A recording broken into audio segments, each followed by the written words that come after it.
With the US Open right around the corner, let's look at contenders on both the men's and women's side of things in this year's US Open. What's going on, everybody? It's John Eric Poli, and with the US Open getting started on Monday, thought it would be fun to look at the contenders on both the men's and women's side of things for this year's US Open. Just want to note to everybody out there watching that none of these people are in the favorites category. The favorites to win this year's US Open will be featured in a video later in the week. So, with that being said, let's get started today by addressing a hot take, and that takes us to the women's contenders list, and I'm getting it started with Elena Rybakina. I get it, you can make the case for Rybakina to be one of the favorites, but here's the thing.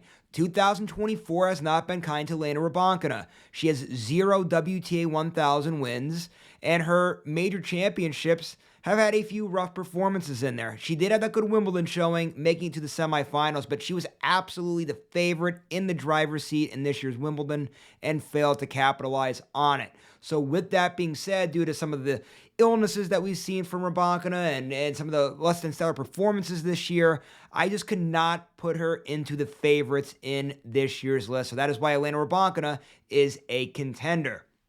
Now, speaking of hot takes, again, on the women's side of things, this one here may be a hot take. You would definitely, again, make the case for this person to be in the favorites. It's Jasmine Paolini. Paolini, having the best year of her career so far. I understand that. Made the French Open final, made the Wimbledon final, and also won a WTA 1000 event on a hard court earlier in the year. But there's been a lot of tennis played for Jasmine Paolini, and we saw a rough showing in the Olympics, and it just hasn't been really pretty since that Wimbledon final. But still, Paolini maybe getting a little bit of much needed rest here. Let's see if that does her good or bad. Again, you could put her in the favorites category, and I would not disagree. You could definitely make a case to put her there, but just because we've seen how she looked recently, that's why I'm leaning towards Paolini in the contenders and not the favorites.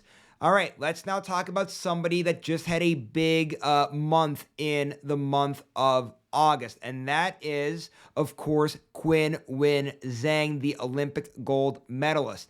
Big thing there for Zheng, because remember, earlier in the year, she finished runner-up in the Australian Open, and everybody thought, hey, big breakout year for Zheng. And then since then, kind of been downhill a little bit, but now wins the Olympics, riding high, riding some momentum. We saw her do good on the hard courts early in the year. Let's see what this is going to be about for Zheng here. Definitely going to be a contender, that's for sure.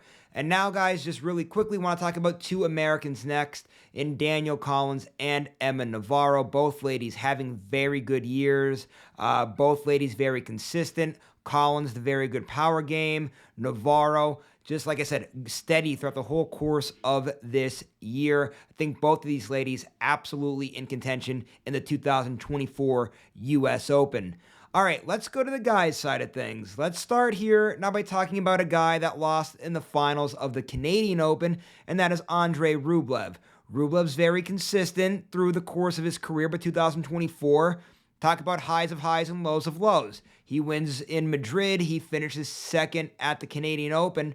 Outside of that, though, rough showings. But it shows you that on any given tournament, Rublev has the talent. We'll see what Rublev does here. Again, that Canadian Open was impressive. Let's see if he could build on it, because so far this year he's had a hard time building on the little bit of successes that we've seen.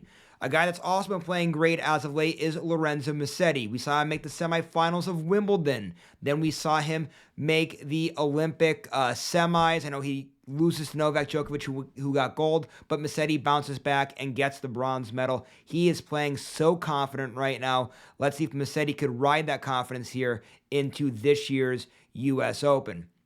All right, I'm putting a few Americans here in the contenders, which, if you're an American tennis fan, we know it's been a while, right? Andy Roddick was the last guy to win a major championship way back in like 2003. Let's see if some of these guys could do anything here. Taylor Fritz, Tommy Paul, and Ben Shelton, the three guys that I'm talking about. For Fritz and Tommy Paul, both guys actually having a pretty decent 2024 overall. We'll see if either one of those guys could do something here with this opportunity. And Ben Shelton, last year US Open was this kind of big coming out party.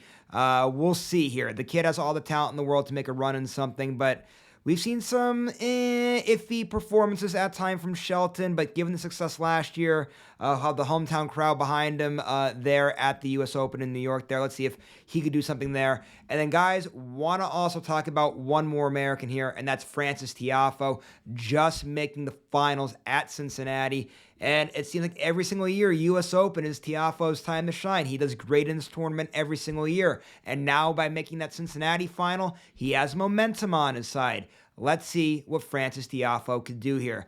Now, guys, I just want to say, I typically would do a sleepers video. I didn't do it, so you could make some case for a few other names here. Like, for example, guys, right, on the men's side of things, you have names like Stefanos, Tsitsipas, Holger, Rune, Sebastian Korda has been playing pretty well as of late. Grigor, Dimitrov, good 2024 overall. On the women's side, you have Madison Keys, somebody that's made deep runs in the U.S. Open before. You have Victoria Azarenka, former world number one, somebody very good on the hard courts. Mirra Andreeva, good 2024 as well. Leylah Fernandez, playing great as of late. She's a former U.S. Open runner-up. And then Yulia Putintseva, too, having a very good 2024. So you can make the case for a few other names here, give or take. But overall, this is your contenders list for this year's 2024 U.S. Open.